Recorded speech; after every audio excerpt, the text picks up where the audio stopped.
महाराष्ट्र के पुणे में एक महिला वह काम करने का जोखम उठाती है जो हजारों सालों से भारतीय संस्कृति परंपरा पर प्रतिबंधित माना गया था। वह काम अछूत जाति के बच्चों और लड़कियों को शिक्षा देने का। वह जब शिक्षा देने का काम शुरू करती है तो उसे समाज से ही नहीं परिवार से भी बेदखल कर दिया जाता है। वह जब शिक्षा देने के लिए विद्यालय जाती है तो उसके ऊपर कचरा, गालियां और पत्थरों की बौछार की जाती है। वह एक साड़ी अपने साथ घर से लेकर निकलती है और विद्यालय पहुंचते ही गंदी हुई साड़ी उतार कर साफ सुथरी साड़ी पहनकर क्रांति ज्योति शिक्षा की जलाने का काम करती है। विधवा महिलाओं के बच्चों और अनाथ बच्चों के लिए बाल हत्या प्रतिबंधक गृह व शिशु संघ गृह ओपन के जरिए महिलाओं के आत्मसम्मान और वजूद के लिए खड़ी रहती है। शोषित, वंचित और खासकर महिलाओं के आत्मसम्मान को बढ़ाने के काम में वह घर घर जाकर लोगों को समझाती है। अपनी कविताओं से दलित, शोषित, वंचित और महिलाओं को जागरूक करती है। वह महिला एक ऐसा जीता जागता चार्टर बनती है और वह तय करती है कि अब नए भारत में न महिलाएं वैसा जीवन जिएगी न वैसा दिखेगी जैसा हजारों सालों से वह दिखती और जीती चली आई है। प्लेग की बीमारी के लोगों का इलाज करते हुए खुद भी प्लेग का शिकार हो जाती है और इस दुनिया से रुखसत हो जाती है। नए भारत के इतिहास लिखने वालों ने ज्यादती की, बेईमानी की, उस महिला के संघर्षों, वजूदों और कविताओं को जो स्थान मिलना चाहिए वह मिला ही नहीं जिसकी वह हकदार थी। जी हाँ साथियों, हम बात करने वाले हैं रूढ़िवादी परंपराओं को जिन्होंने तोड़कर महिलाओं के लिए शिक्षा का अलग जगाया। स्वाभिमान से जीने के लिए पढ़ाई करो, शिक्षा ही महिलाओं का सच्चा आभूषण है। नारी मुक्ति आंदोलन की प्रेरणा, महान समाज सेविका, भारत देश की प्रथम महिला शिक्षिका क्रांति ज्योति सावित्रीबाई फुले पर अभिवादन कबूल करिएगा। जाओ, जाकर पढ़ो लिखो, बनो आत्मनिर्भर, बनो महंती, काम करो, ज्ञान और धन इकट्ठा करो। ज्ञान के बिना सब खो जाता है, ज्ञान के बिना हम जानवर हो जाते हैं। इसलिए खाली न बैठो, जाओ जाकर शिक्षा लो, दमितो और त्याग दिए गए दुखों को दूर करो। तुम्हारे पास सीखने का मौका है, सीखो इसलिए जाति के बंधनों को तोड़ दो, ब्राह्मणों के ग्रंथों को जल्द से जल्द फेंक दो। यह कविता है क्रांति ज्योति सावित्रीबाई फुले की। यूं तो इतिहास और वर्तमान में सावित्रीबाई फुले को बहुत ही कम याद किया जाता है, मगर जितना भी याद किया जाता है उसमें सबसे ज्यादा अहमियत इस बात की दी जाती है कि उन्होंने शिक्षा के लिए काम किया, और शिक्षा भी किन के लिए, तो अछूत जाति के बच्चों और लड़कियों के लिए। तो आइए जानते हैं सावित्रीबाई फुले के जीवन और उनके संघर्षों के बारे में। महाराष्ट्र के सतारा जिले के नया गांव में माली जाति में 3 जनवरी 1831 को जन्मी सावित्रीबाई फुले भारत की प्रथम महिला शिक्षिका थी।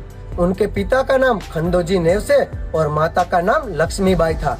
सावित्रीबाई फुले महिला शिक्षिका के साथ साथ भारत देश की नारी मुक्ति आंदोलन की प्रथम नेता और समाज सुधारक भी थी। उन्हें बालिकाओं को शिक्षित करने के लिए समाज के लोगों का बहुत ही कड़ा विरोध झेलना पड़ा। कई बार तो उन्हें समाज के ठेकेदारों से पत्थर भी खाने पड़े। आजादी से पहले भारत देश में शूद्रों और स्त्रियों की गिनती 2 दर्जे में होती थी। आज की तरह उन्हें शिक्षा प्राप्त करने का अधिकार नहीं था।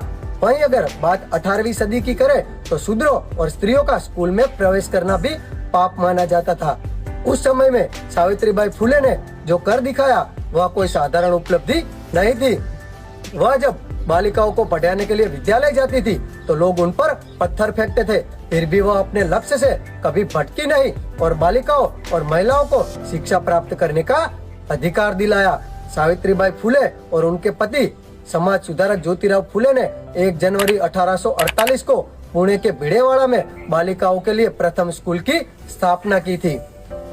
सावित्रीबाई फुले का विवाह बहुत ही कम उम्र में हो गया था। उनका विवाह महज 9 साल की उम्र में समाज सुधारक ज्योतिराव फुले के साथ सन 1844 में हो गया था। शादी के थोड़े दिन बाद ही वह अपने पति के साथ पुणे चली गई। शादी के समय वह पढ़ी लिखी नहीं थी, परंतु उनका पढ़ने और लिखने में बहुत मन लगता था। उनके पढ़ने और लिखने के लगाव से प्रभावित होकर उनके पति ज्योतिराव फुले ने उन्हें आगे पढ़ना और लिखना सिखाया। सावित्रीबाई फुले ने अहमदनगर और पुणे में एक बेहतरीन शिक्षिका बनने का स्वप्न देखा और वह आगे जाके एक योग्य शिक्षिका बनी। सावित्रीबाई फुले और उनके पति ज्योतिराव फुले ने सन 1848 में अलग अलग जाति के 9 छात्रों और बालिकाओं के लिए प्रथम स्कूल की स्थापना की थी। सावित्रीबाई फुले और ज्योतिराव फुले एक साल में ही और नए 5 स्कूल खोलने में सफल हुए।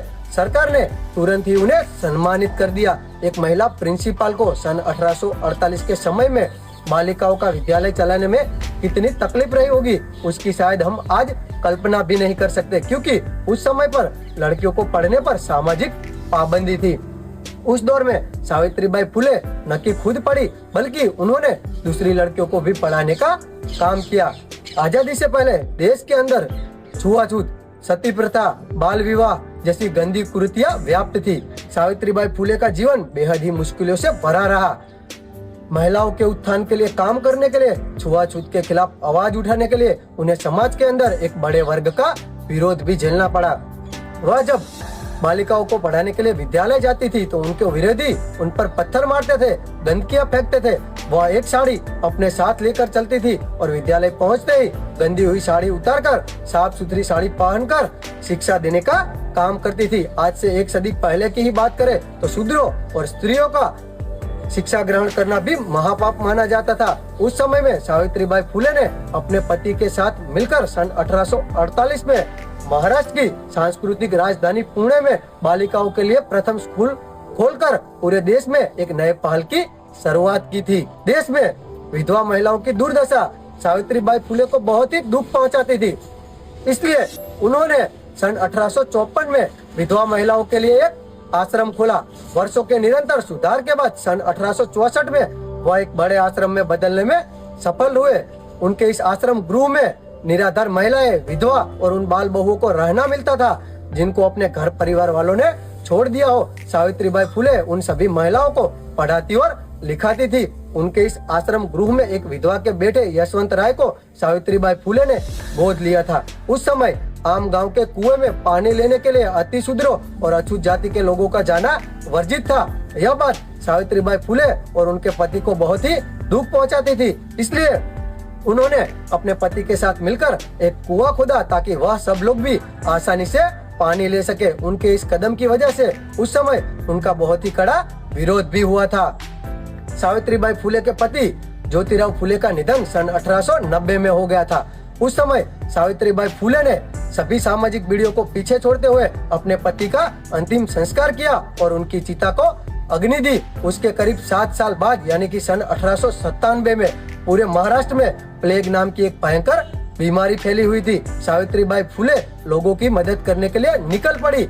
उस समय प्लेग की बीमारी से पीड़ित एक अछूत जाति के बच्चे को अपने कंधे पर लाद कर लाने की वजह से वह खुद भी प्लेग का शिकार हो गई। इसी तरह शिक्षा, समता और ममता की देवी सावित्रीबाई फुले ने 10 मार्च 1897 को अपने अंतिम सांस लिए। सही मायने में विद्या की देवी सावित्रीबाई फुले को हमारा कोटि कोटि नमन। वह हमारी यादों में हमेशा अमर रहेंगे।